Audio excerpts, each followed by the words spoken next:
We're going back in time, counting down the top 80 songs from the greatest pop music decade in the history of human civilization, the 1980s. You're listening to the 80 of the 80s podcast with your hosts, DJ CK1 and AK47.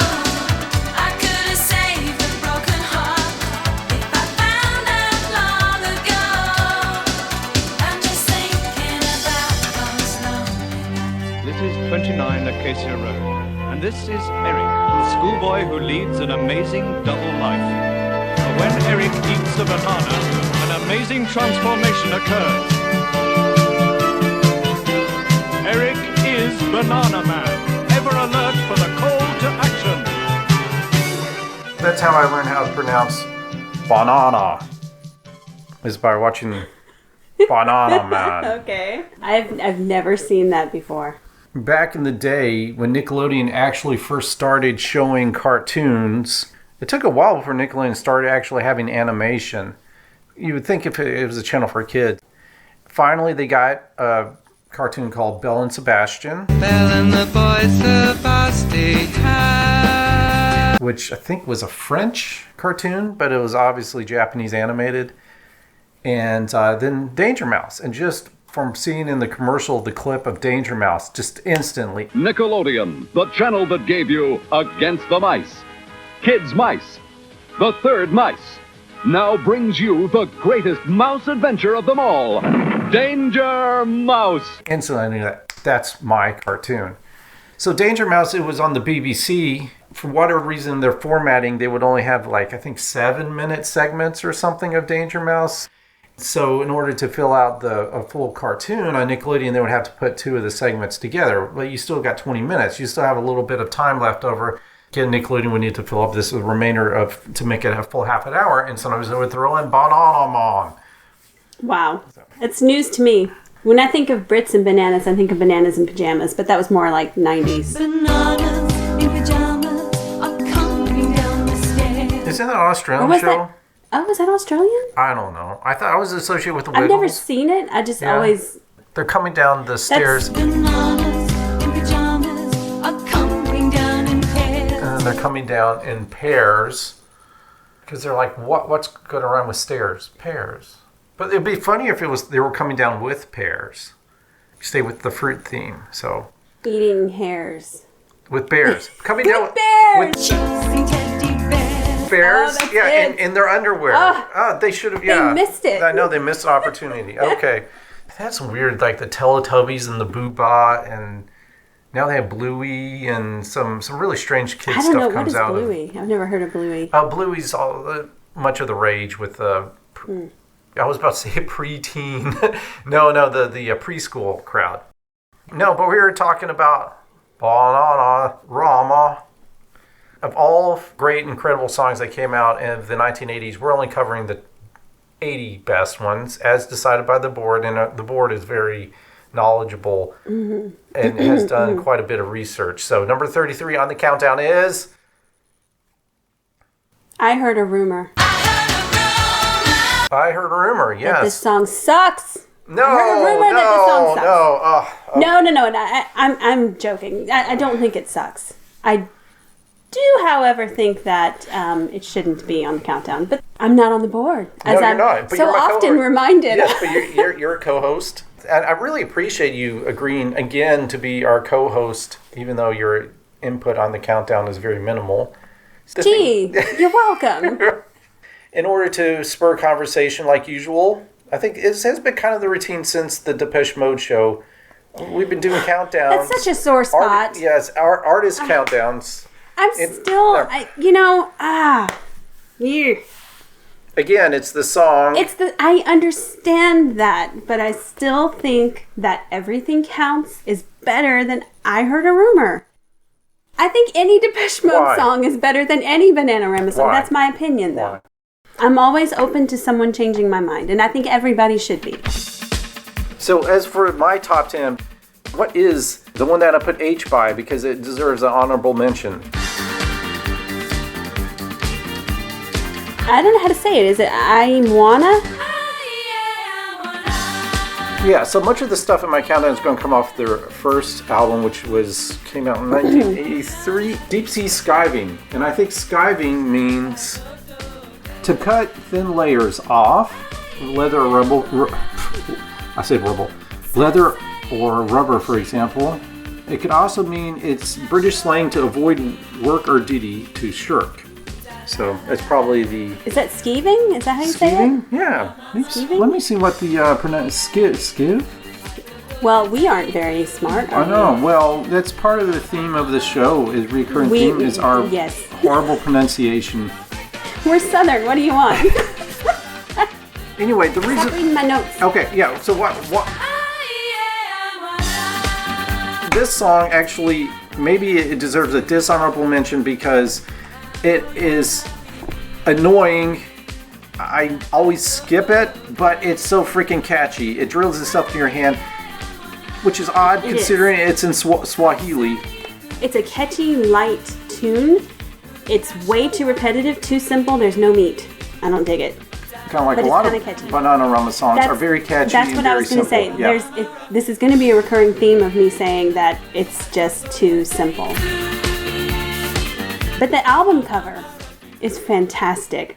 I miss that kind of cheese. Do you remember the album cover? Yes. It's fantastic. Why don't people do stuff like that anymore? Well, it's kind of like a lot of the early videos. Kind of has an amateurish look. They look like there's some teenage girls who are just having fun. They're not really all made up and sexed up. Well, just like all the seashells, and it's just really cheesy. I just love it. So it's a cliche, but the girls next door, kind of thing. The girls at the apartment down the hall, trying to get through life and skipping by. Girls just want to have fun. They don't want to do too much work. Yep. So. Okay, that was just an honorable mention. What's your number 10? Number 10.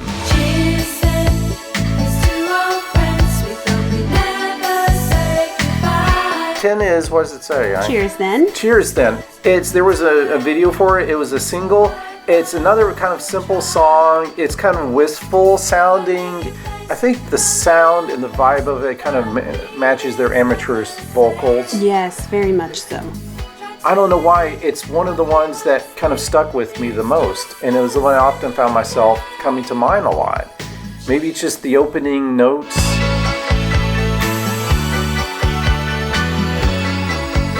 And to me, the song isn't really that memorable, but the video has these like creepy puppets in it. Do you remember the puppets in the video? No, I don't. You know what? They hung out with Funboy 3 a lot. I don't know. There's some connection with Funboy 3 and puppets. That's pretty interesting. I wonder if there's marionettes. There's a difference marionettes, between puppets and marionettes. Yeah. I guess marionette would be the correct word. Right, yeah. So I think there were marionettes in some of those videos. Maybe they shot them all at a similar time. And I can't remember again. It's my brain ain't what it used to be. Visage or something had a similar marionette, and I'm pretty sure they all kind of came from the same year, same era. Never mind.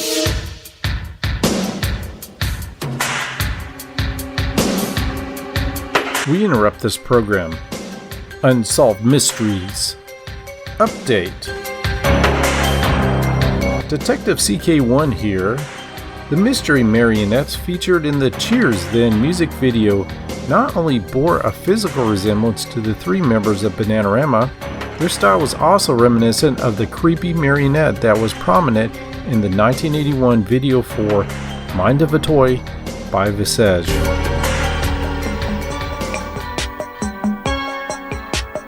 That figure, however, was made to resemble Visage frontman Steve Strange.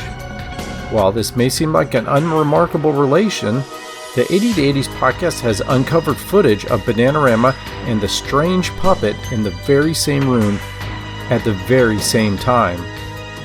Indeed, in the final minute of the 1982 promotional video for The Fun Boys 3, The Telephone Always Rings, there's a party scene. Now, I would play a clip of The Telephone Always Rings, but it's a really annoying song. Anyway, captured dancing at this party is Karen, Sarah, and Siobhan, and the marionette version of Steve Strange. Strange indeed. Now back to the podcast, already in progress.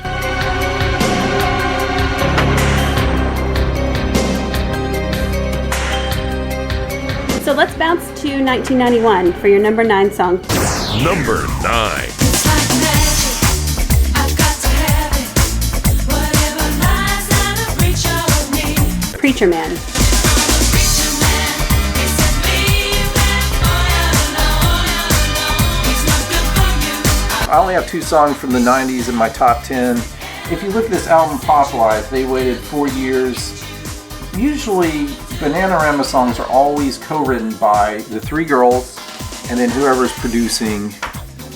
Yeah. And it kind of makes you wonder, like, who's writing the lyrics, who's coming up with the melodies.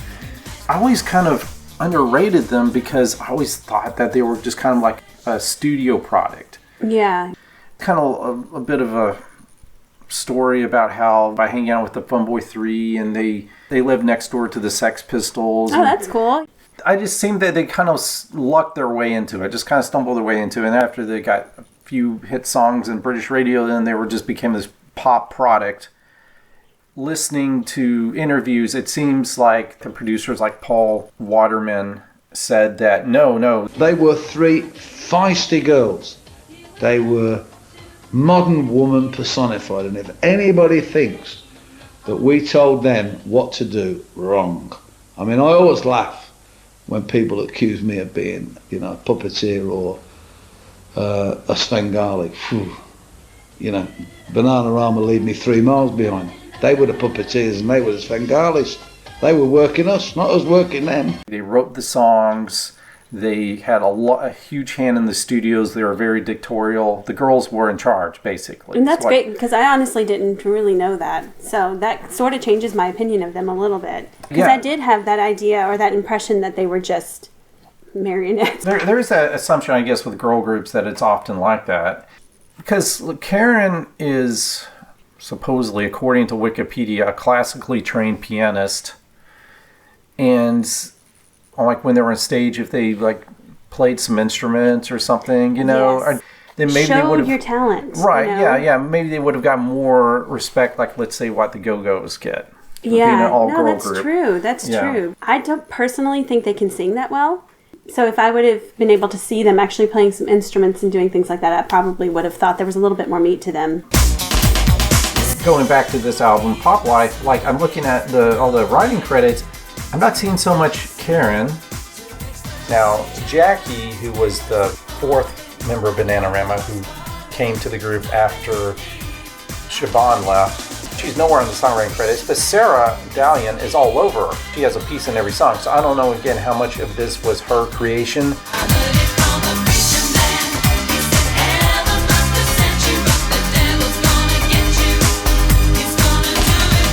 I think it's a pretty solid tune that I don't know how well it did in the club charts, but probably should have done really well.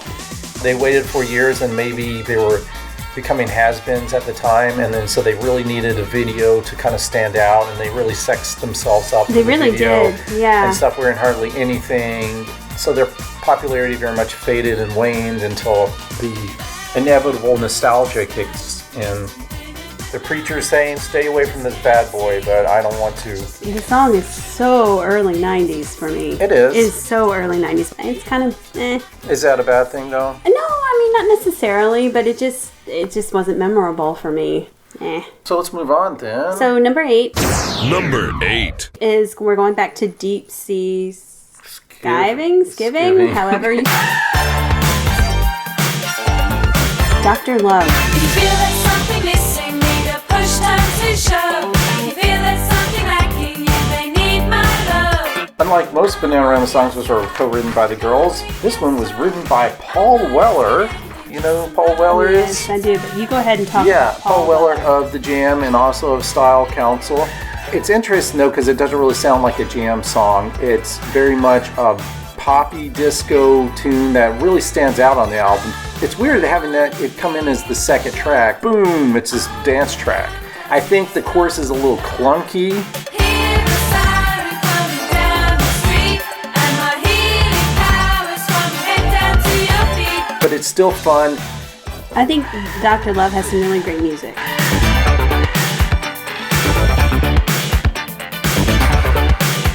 Yeah. But hold on, I found something I want to play. Okay.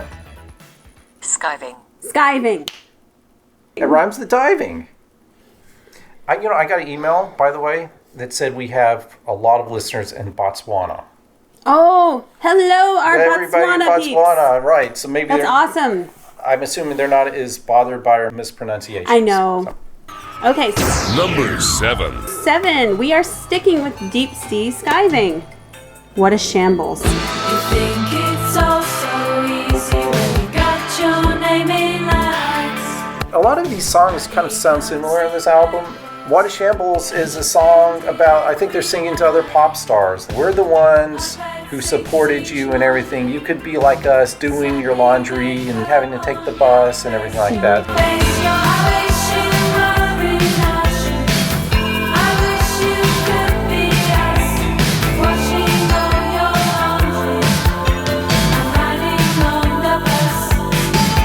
Thumbing your nose at the snobs out there. A lot of these songs I'm going to weigh by how much they stick with me, and that's the catchy chorus, the hook. That's what I was going to say. I thought the song was really bland until the chorus. And it comes to mind every time I'm folding laundry now. How often do you really fold laundry? I do. What? So yeah, number 6. Number 6. Again, deep sea skiving. Wish You Were Here. Wish you were here with me. I wish you were here with me. I think this one probably has the most standout chorus. It's another one that should have gotten more recognition than I think it did. I don't know. This song to me is so flat. There's no vocal variation. This is my issue with Bananarama is their vocals are just kind of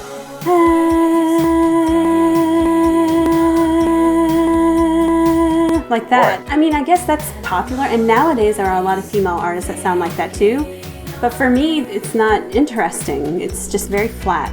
It all kind of sounds the same because of that. And I think maybe as kind of like your Human League backup singers, it would have worked a little better because none of them have a good dynamic voice with much heft or weight to it. And then when they all sing together as a trio, it's almost like they're giving 1/3 of the effort. I'm very, very critical, but the voices do kind of suck the energy out of the song. Maybe they should have recruited a new vocalist with all 3 of the girls, kind of learning how to play some instruments in the background, singing backup, and maybe have a good dynamic vocalist as like their central figure. Maybe so, that's what they should have done. Maybe that sort of flat sound is their shtick. Maybe that's their thing. And maybe I just don't understand it and I don't like it. But, they were famous for a reason. I guess they still I think are. it's because they have a lot of good pop tunes, a lot of solid songs. Beats, they have some really catchy songs, that is true. Well produced, well attuned for 1980s radio.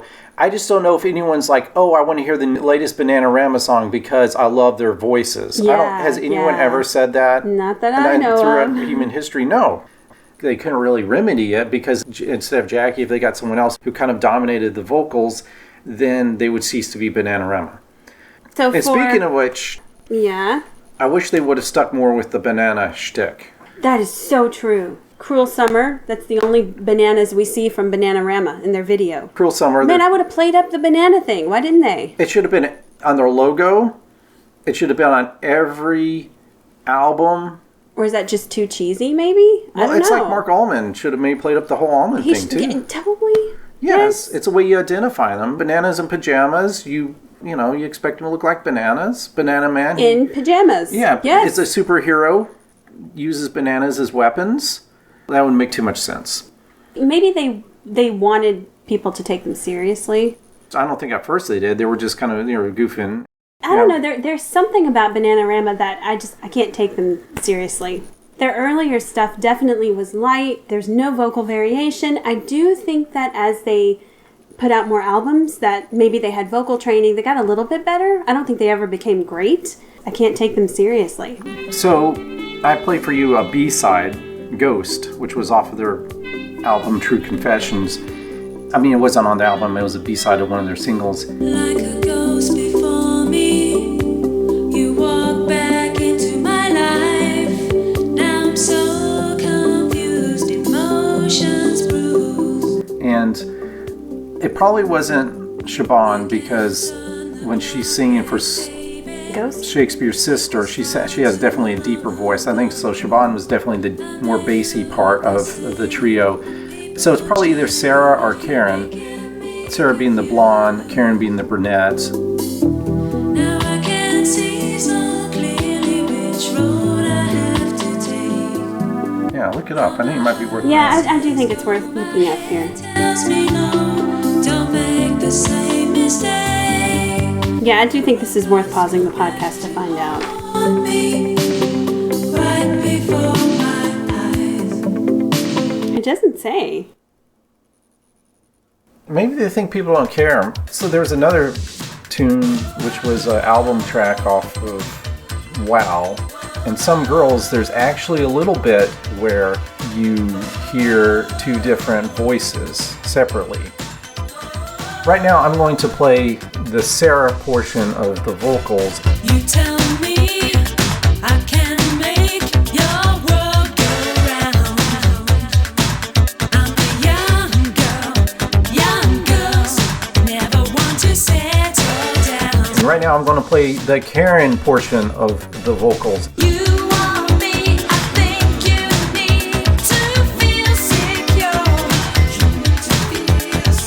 You don't understand me, I need so much more. Okay. They both sound pretty similar, so it could be one or the other. Some girls always get their way, some boys never know why. But I do like girl groups, Abba, Expose, where you can hear the different voices and they take turns and Spice Girls is a good example where, you can tell which girl is singing at what time, Bangles, yep. Bangles is probably one of the best examples. Yeah. Of course, Susanna Hoff has the best voice of them. Yeah, She's the she most does. unique voice. But you still like it and Walk Like Egyptian where they take turns. And I wish Bananarama did that. Yeah, that would be nice because I'm trying to find who sings Ghost. Yeah. And I can't even find it. It just says Bananarama. And I'll say again, while I still don't think that she's, heavily talented in the vocal area, it's different. You have to give them credit for that. It's kind of a pretty song, Yeah, and it should have been an album track. You're a ghost, come back to haunt me right before my eyes. Okay, so we're moving to 1993. Number 5. Number 5 song is She Good to You? Is she good to you? This was just an album track. It wasn't a single. They put out some decent singles since then. They've had, how many albums since? They had one in 95. They had 3 albums in the OEs, and they had one that came out in 2019. And each of them, I guess the single was pretty decent, memorable tune. But I think Is She Good to You? They did this as a duo, just Karen and Sarah. Paul Waterman had the vision of, we need to make Bananarama more like Abba, since now we have just 2 singers. But I'm like, how does it doesn't really stand out to me as any more Abba-y than any other Bananarama. So tell me the truth, now that we're through. Baby, is she good to you? Does she give you her time? Tell me you're fine. Baby, is she good to you? Can she The only thing is that it hits the chorus, and then it seems it hits the chorus again and again, and that's it, like most of these songs too long. It's too simple, too light. But still, it's a pleasant listen. I didn't really think the song was anything special. And actually, when I was listening to it, I had this feeling that I was watching like an 80s or 90s feminine hygiene product commercial. Yeah. I got a jingle vibe. Like I get a jingle herbal vibe essences. actually from like a lot of their songs. Yeah, They're kind of, that's a really good way to describe them actually. You don't mind hearing it when you hear it, but it's not the kind of thing you're going to jam to. you don't want to hear a 12-inch extended remix. You just want to get in and get out and go to the checkout line.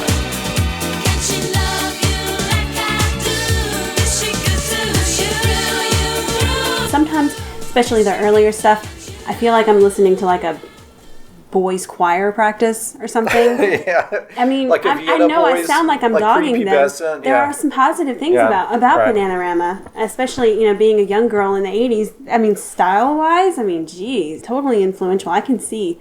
I mean, I have two sisters, So yeah, we did the Bananarama thing. Like the 83 Bananarama thing? I'm not as old as you. I'm younger than you, so I probably did the later. Wow, that Bananarama. much But hairspray? Yeah, no, totally. The glamour, the Yeah. leather jackets. We tried. I mean, All you the take what you jewelry. have Yeah. and you make it work, you know. Number 4. Number 4 is True Confessions.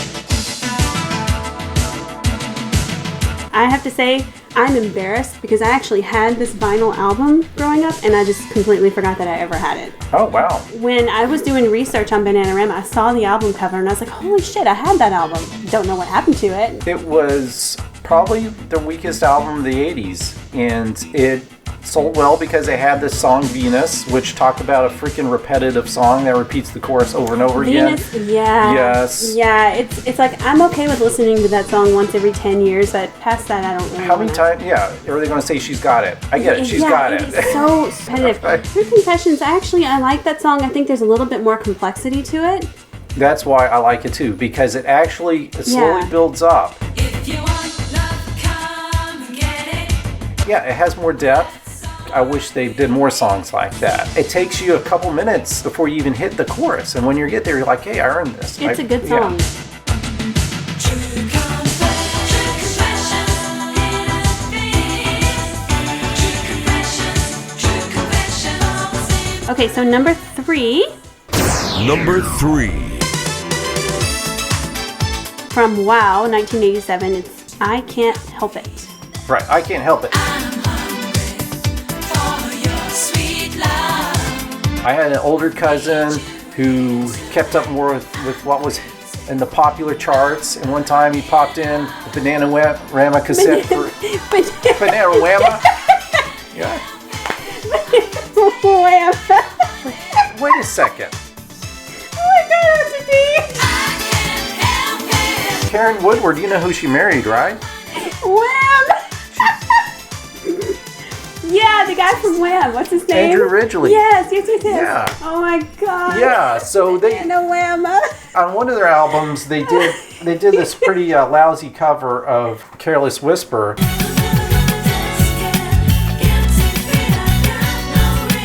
And the only reason why I think they did that and released it as a single is because her husband co-wrote the song. You know, hey, we get royalties, Yeah, you know. yeah. Oh my god, that was So, such a great slip yeah. of the tongue, babe. No, why didn't he join the group, huh? What's the song? I Can't Help It? I Can't Help It. I think it's a Stock Aitken Waterman classic. Nah. Move Your Body Close Tonight. Ooh. Eh. The WoW era. The imagery is all shirtless guys, Yes. which I find With really offensive. tight, You know, spandex shorts. I'm intimidated by these muscle-bound dudes. No. So now we're getting to my favorite Bananarama song, and I think, with good reason, 1984. I think it was it their most popular You have song? to say number 2. Oh, number 2. Number 2. Is Cruel Summer from 1984. Was that their most popular song? I don't know like where as far as the charts, but I think it's definitely the most memorable, the one that people Yes, and memorable for good reason too. And yeah. that's the thing. It's my favorite Bananarama song, and I think it's definitely probably the most complex. And I would go as far as to say that's a great song. Yeah, it's got the little rhythm guitar. Yeah, it's Yeah. just a really good Yeah, song. just the opening notes.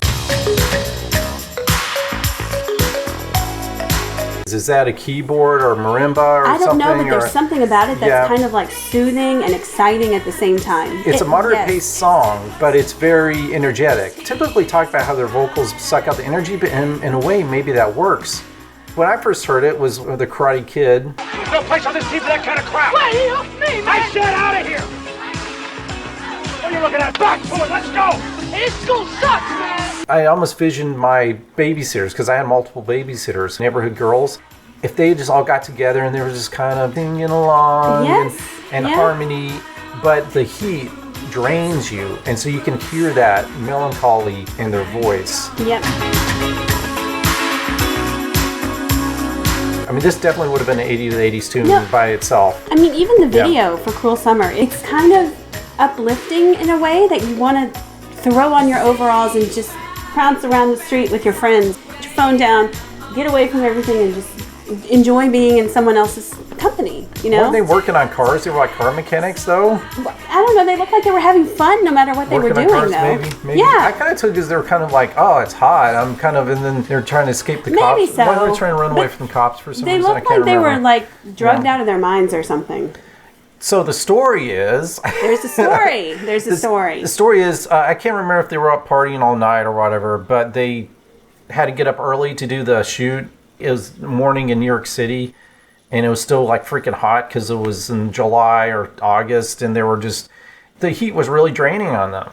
And about lunchtime, they were really hungry and tired, and somebody gave them a hit of Coke, each of them, and then the energy came, and they're like, yeah, woo! Well, that explains Let's throw it. bananas at the police officer now. So the moral of the story is everybody needs to take a hit of Coke and work on cars to have a good time. I love the 80s. Hey, remember cocaine? You know, we were watching the Mystery Science Theater Hobgoblin last night. Yeah. And there was a scene where Mike Nelson, he was singing, hey, it's the 80s. It's the 80s. Do a lot of coke and vote for Ronald Reagan. I mean, a lot of people were voting for Reagan, at least everyone I knew back in the day. But as for doing coke, I didn't know one person who ever snorted coke. I never saw any cocaine. What's this about cocaine permeating everything that has to do with the 1980s? I love the 80s. I don't know. don't know. Maybe in the music industry. I was going like to say, that. apparently Maybe in Bananarama did it. Yeah, in Hollywood. It's funny because thinking about what you just said, the song is kind of a little bit of a downer in the lyrics. Oh, this is miserable. I don't know. When I watch the video, I take it as happy, bouncy, but that's just apparently being in a drugged state, right? It helps. I've never done coke before, so I don't know, but We're talking about cocaine, by the way. Remember cocaine? Which is terrible. an illegal substance that... We don't recommend it or endorse it. But I mean, I haven't tried it, so I can't really vouch for it either. So, you know. I mean, it's really expensive, apparently. I've heard. Yeah, we're not going to go there. I wouldn't even know where to begin finding any, you know? Yeah, that's... I love the 80s. Hey, I think it's time for a commercial break. Because nostalgia is the new cocaine. 80 of the 80s. We'll be right back after these messages. Think sensible, think Kotex. Think new, think thin. Think sensible, think Kotex. From Kotex, new thins. Now Kotex makes a thin maxi pad. It's thin, sure, and has the protection you expect from a Kotex product. What's more, it costs less than other national brands. Think sensible, think Kotex. Think new, think thin. The new Thin Maxi from Kotex. Trusted protection, sensibly priced. There she goes, that independent woman. Reeve Ghost Perfume, designed for The girl who's so contemporary. She's having too much fun to marry. Reeve Ghost Perfume. Yves Saint Laurent designed it just for you because you're nothing like the past. She's not sitting home by the phone. If she wants to go, she goes alone. Nothing like the past. Reeve Ghost. At Macy's. Hi everyone, it's Meredith from DonorSee. I just wanted to take a second to pop on and tell you about some of the incredible impact you've been having on this platform. DonorSee, just in the last few weeks alone, you have done things like build wells in Uganda for entire communities to have fresh drinking water, things like building a separate neonatal unit in a hospital to prevent 6 and 7-year-olds with contagious diseases from being in the same room, sometimes even in the same bed. And one of my favorite stories, I want to tell you about a child named Spelele that you were able to provide a school uniform for this past week. He was being bullied and teased at school, and you can see in the first video his kind of downcast and shy nature. Some children laugh at me. I feel shy and unhappy. But in the second video, where he's got a school uniform on, he even says, look how beautiful I am. And the kind of difference that you can see in his demeanor just from having a school uniform, so that he can go to school and feel like he belongs and be part of the community and be able to sit and focus on his education.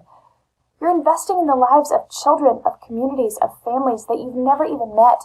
It's truly making a difference and changing people's lives. DonorSee. タクトがびっくり変わりましたね。Honda new tax. デザイン一新、よりスポーティー。Honda new tax. He looked kind of mean on his little machine as he turned on and winked it out. フットワーク一新、シャープ。燃費も良くなって Nice footwork.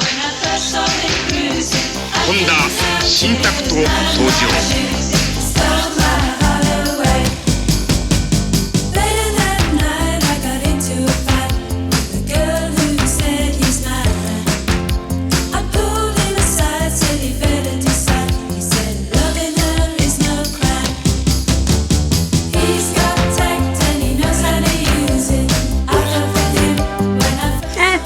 It's okay. It is. I mean, like I said before, it's like a jingle. He's got tact. Number 1. To be anticlimactic is... Number 1. I Heard a Rumor.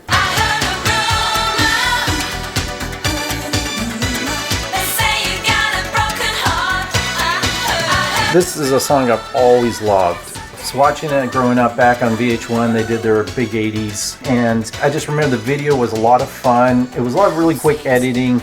They were playing up the imagery from older movies with Karen as the cowgirl and as Sarah as Carmen Miranda.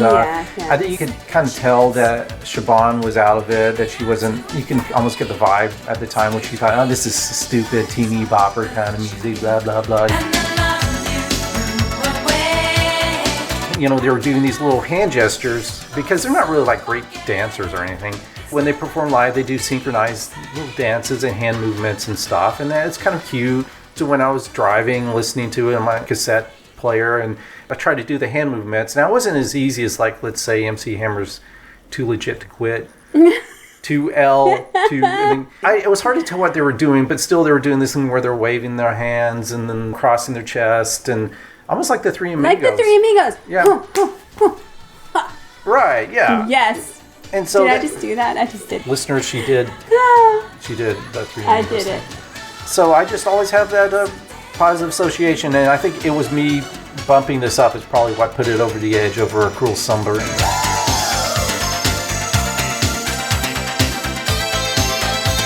It's got that pre-chorus. A lot of Bananarama songs don't have a pre-chorus, but it's really pleasing after the little instrumental part where they're all doing the can-can dance.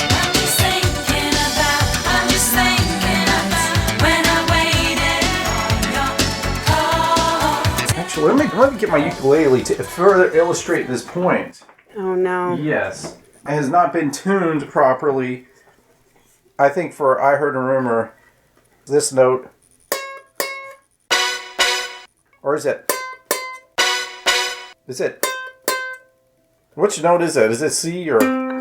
I think you're way off. I don't know that none of them sound right to me. Is it this one? I think it's this one. Sure. Is that a C sharp or something? Is there such thing as that note is kind of like, you know, the riff that carries you through the song. Maybe so. We have 3 Stock Aitken Waterman songs on our 80 to 80s countdown. This is the second one. The first one was Donna Summer's This Time I Know It's For Real. There's going to be another one that's going to be lower in the countdown. I'm not going to say which one it is. Some of our listeners may be able to guess, or at least guess the artist. But I'm not going to say. I'm not going to say. I love making Stock Aitken Waterman compilations. And I made one for you. I don't think you cared for it, but no, I did. I would love to give it out, share as a world, because I think they had a certain style. They thought of themselves as kind of like a Motown, a hit factory, and I really admire what they did, how they were able to do it. These songs are pop perfection. They still sound today brilliant. When you put them on the stereo, turn it up, the bass is great, the music's great. A lot of ways, this is one of those apexes of music, and that I just don't know why today we can't get pop music that sounds like this anymore. Why not? What's wrong with the world?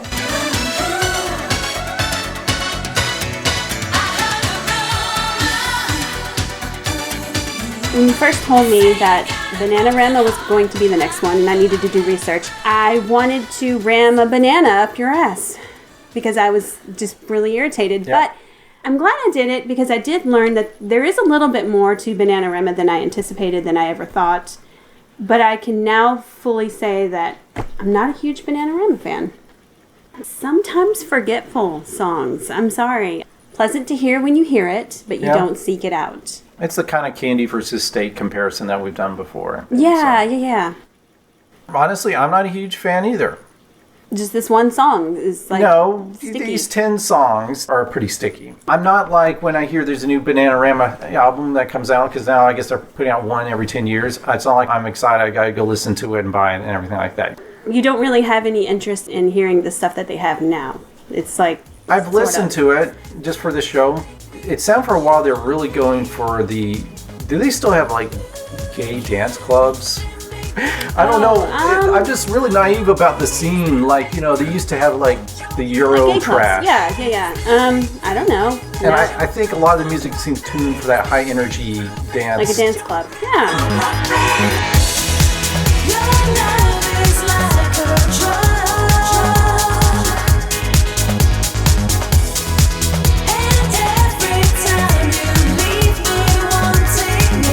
So we can't do Bananarama and not talk about Robert De Niro.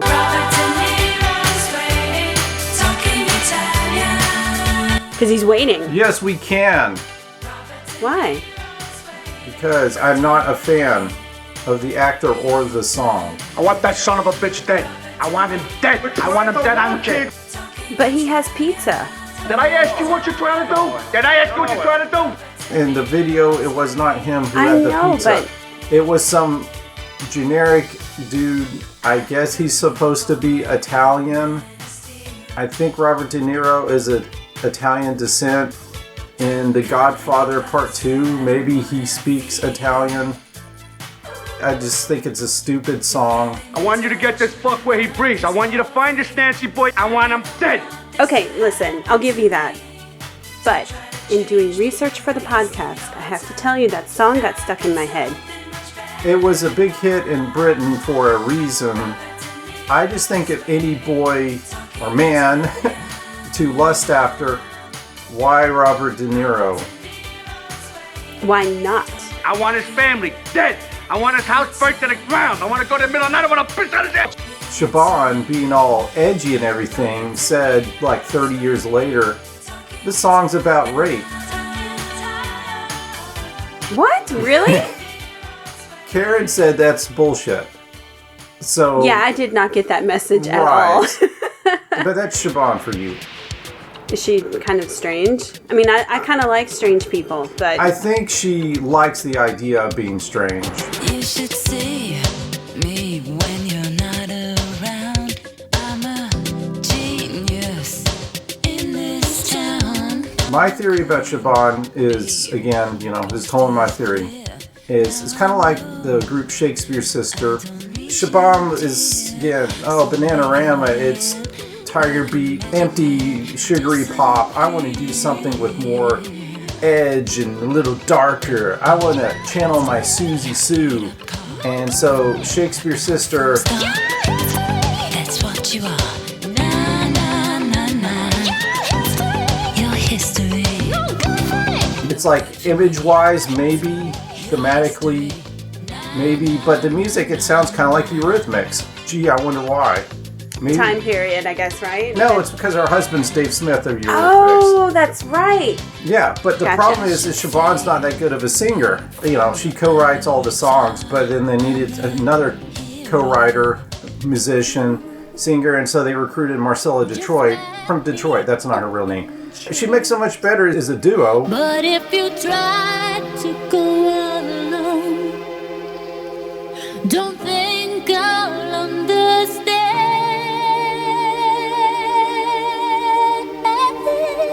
This is Off Hormonally Yours, which is a very good album, by the way. It's a great title, too. Right, It's yeah. kind of funny. You know, I don't know if the songs are so much about sex. I mean, she throws out a lot of cliches and idioms and stuff. If you like those, you're going to like the Shakespeare Sister lyrics. She was smart in that she misspelled the name Shakespeare. So now, these days, if you misspell the name Shakespeare, like spear is like the thing you impale somebody with. Yeah. That's going to come up in your Google search. So that was pretty, Yeah. you know, in hindsight, that was a pretty good move. The song Stay, which was a big hit, and I think probably one reason why it was a hit was that it was a pretty compelling music video. Marcella sings most of it, and again, because she's the more talented person in the duo, but it's Siobhan's group, and Siobhan didn't like that, and so ended up kicking Marcella out of the duo. And do you really think that's why, though? Again, this is my theory.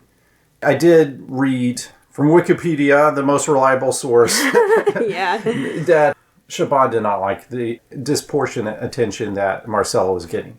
Granted, a few years ago they made amends and came out with an EP, so good for them. Was it any good?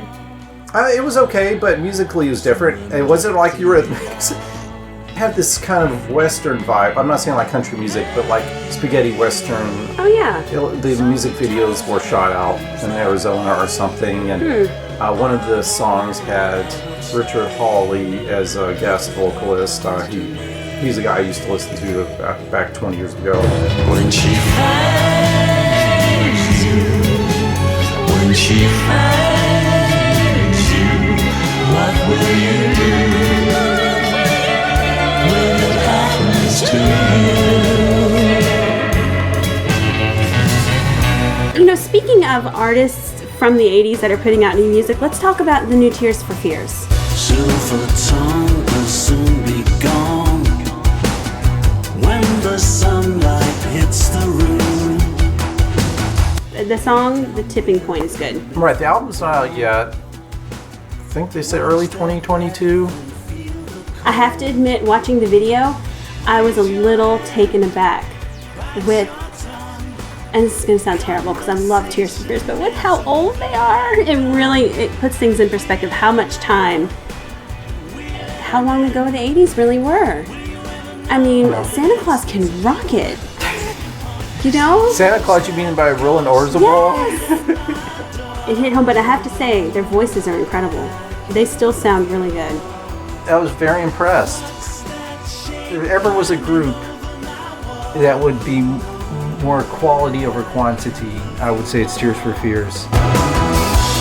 Apparently Roland Orzabal is a very meticulous person in the studio. They've worked on this album for a long time because they tried different producers. I think they were trying to make something that sounded more current, for today's radio, or today. Do people still listen to the radio? Whatever. And they just couldn't do it because they said that's just not us. Oh, and I respect that. yeah, You know? they kept trying, and that's one reason why it's taken so long for this album to come out. That short tune, it was very complex. There was a lot going on, and it was dramatic. Maybe as I get older, I resonate with lyrics more, the meaning behind songs. It starts off with, I can't love you anymore. I think, it's just going to be your typical love song. But then if you consider Roland Orzabal, he'd been married to the same woman since like the early 80s, and she died unexpectedly. Life is cruel, life is tough, life is crazy, then it all turns to dust. He mentions life is cruel, then all turns to dust, and this ghost comes back, this shadow. You really feel his pain in the song. I think that adds to it as well, is the tragedy of the love of your life is gone. So who's that ghost knocking at my door? You know that I can love you more. What's that shape climbing over my wall? You know that I can love you more. Yeah, Duran Duran. Duran Duran's Future Past came out a few months ago, so we're talking about the fall of 2021. I admire Duran Duran because they're in a bit of a renaissance. I think these last 3 albums, kind of like OMD, Iron Maiden 2 has supposedly made a bit of a comeback in quality. These groups that don't quit, they just keep going, and I think they find what works for them. And again, they don't settle for mediocrity because they don't have to. They don't have to put out new material. Yeah, no, that's true. It's not like they're necessarily trying to chase the pop charts anymore.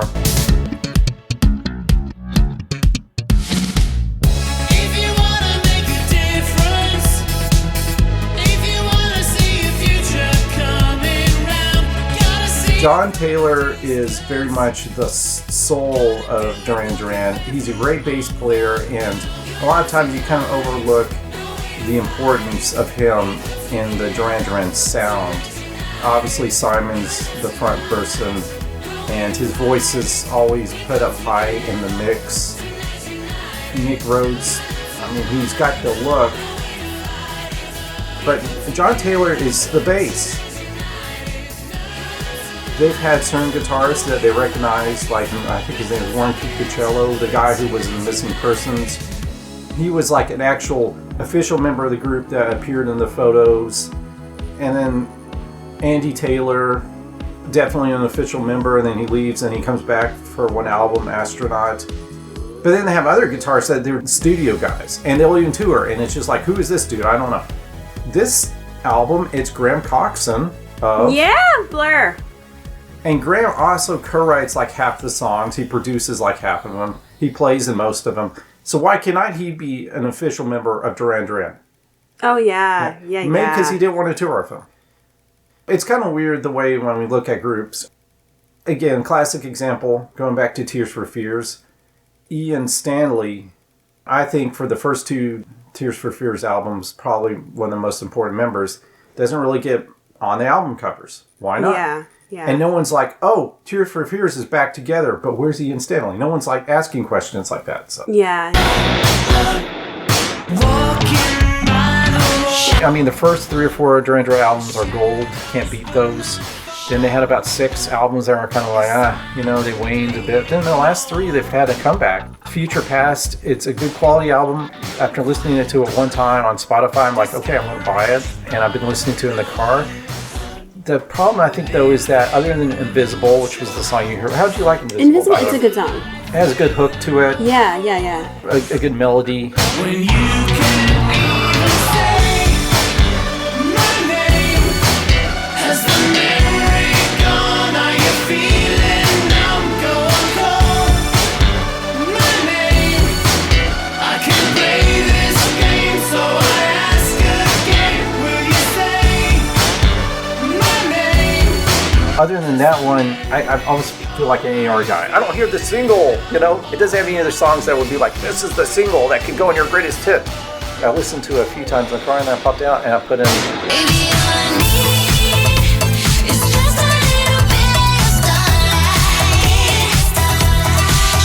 Kylie Minogue's Disco album, which came out last year in 2020. Comparing the two, it's like Kylie Minogue's Disco is just brilliant.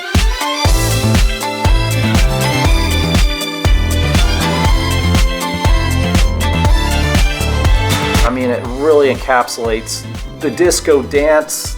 It's almost like a fantasy scene of the disco queen. Like the song I Love It. There's one part where it just sounds like it's straight out of like 1978. It's like a Donna Summer song and it punches in with trumpets and the little instrumental break.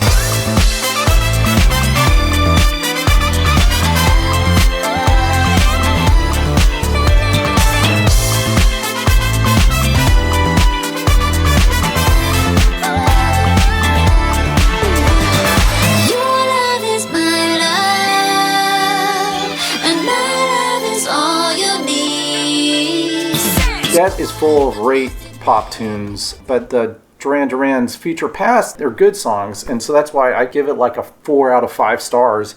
There's one song called Hammerhead, which was pretty annoying. They have a rapper in it. It almost sounds like it's from a whole different era, like today. It's there may be a reason. 2021 for me, Yeah.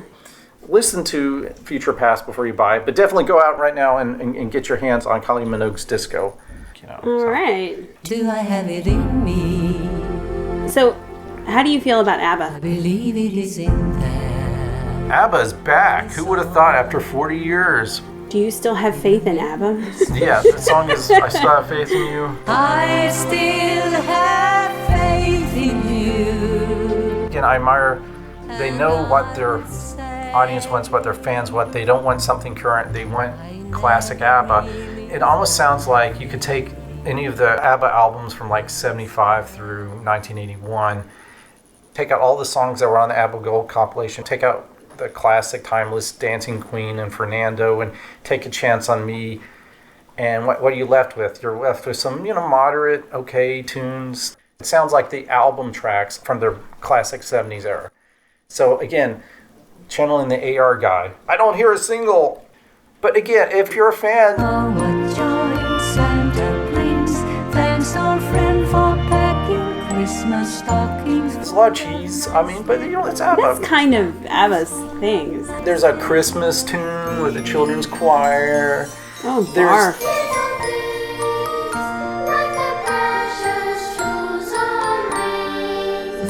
yeah, but it's about, you know, the wonderful delights of not my Christmas thing. time. You know it's very that. Scandinavian Christmas. They have one song, Keep Your Eye on Dan, which it was a little synth poppy. It sounded like something off of like their latter material, like off of The Visitors.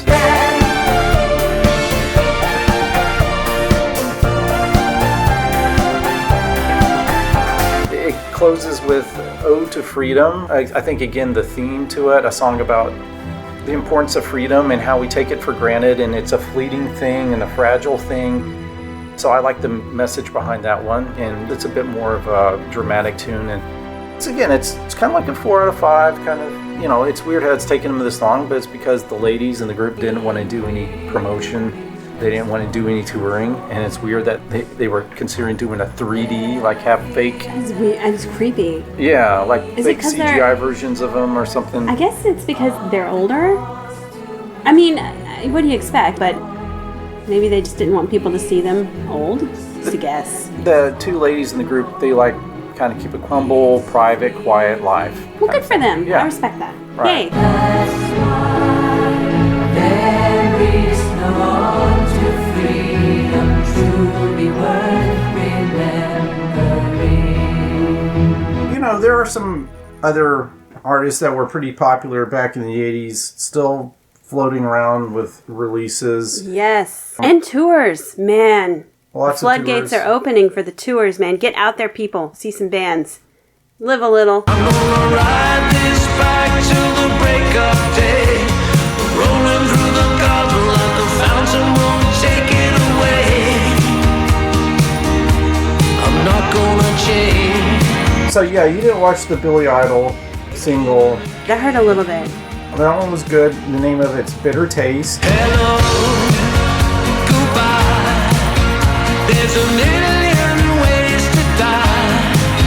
Should have left me way back. Should have left me way back by the roadside. A new tune from the Stranglers.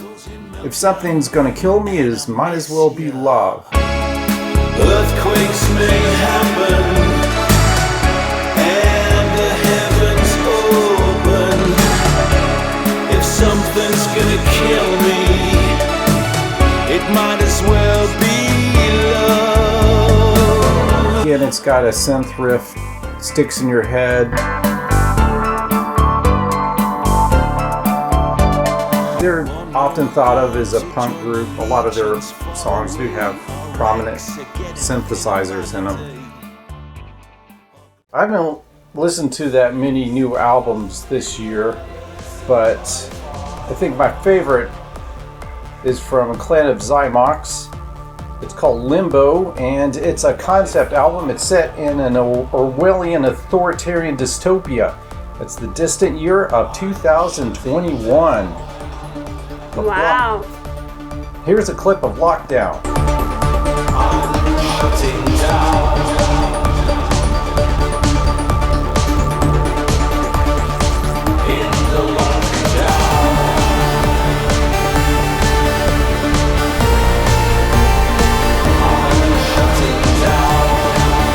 Actually, my favorite song is the more upbeat and new ordery.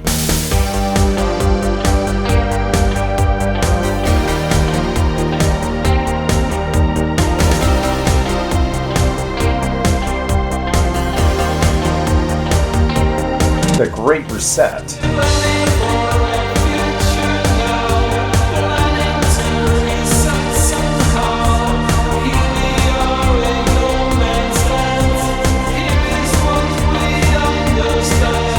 Upon listening to Xymox, I kind of stumbled upon some other goth.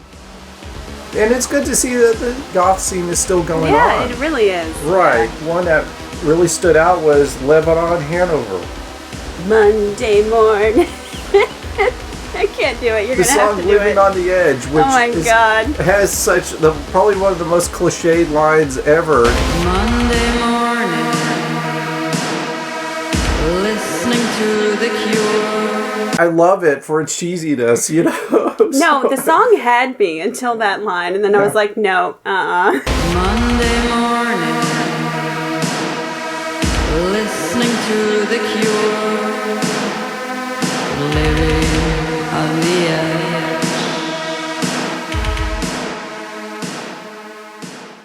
But there was another one. What was the? Oh, I don't remember the name of it.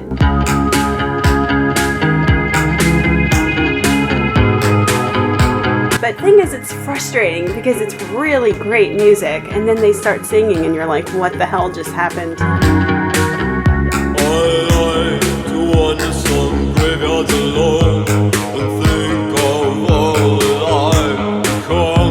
Dude, oh no, it's so bad.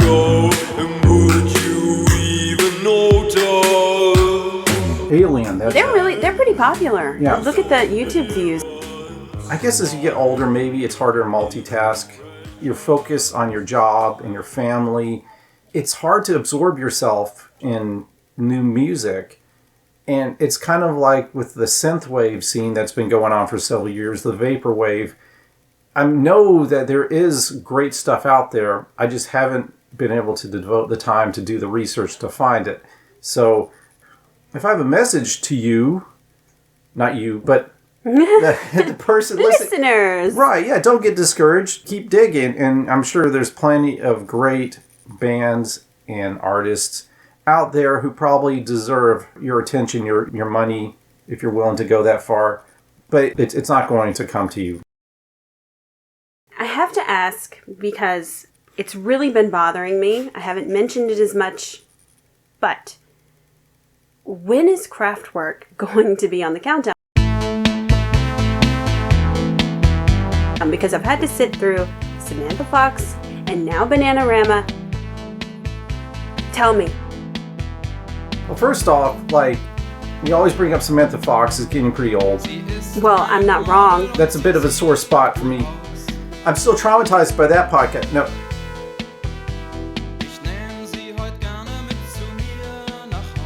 Okay, I'll be honest with you. This is something that the board and I, we've been trying to keep from you for a little bit. We were kind of leaning on not including Kraftwerk in the 80 of the 80s countdown. We were worried, though, that upon learning this, you would quit the cast. At all? I mean, think it's a very Wait a second. rich decade, and we only have 32 slots whoa, left. Whoa. You're telling me that there's not any Kraftwerk song that you think is good enough to be on the countdown, and yet Samantha freaking Fox and Bananarama. Wait, you're joking. So, because you're kind of half smiling, and I'm not sure if you're afraid that I'm about to murder you, or... Well, you should know me. I smile when I get nervous and I'm uncomfortable. So, anyway... You need to end the podcast. I knew this was going to happen. You need to end the podcast right now.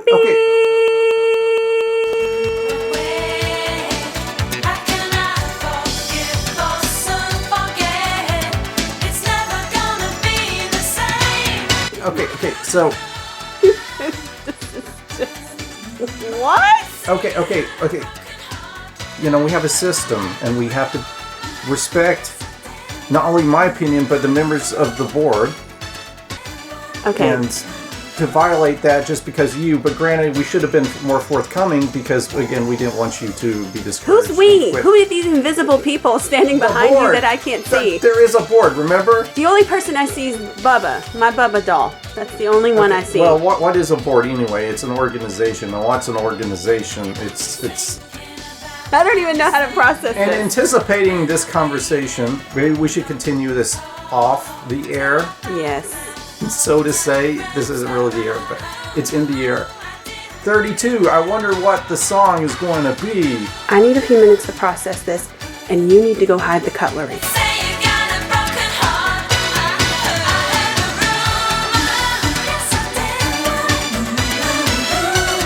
Thanks for listening to the 80 of the 80s Music Podcast. You can download more episodes at our site, 80ofthe80s.com, or wherever you get your favorite podcasts. Until next time, this is AK-47 thanking you for your power play.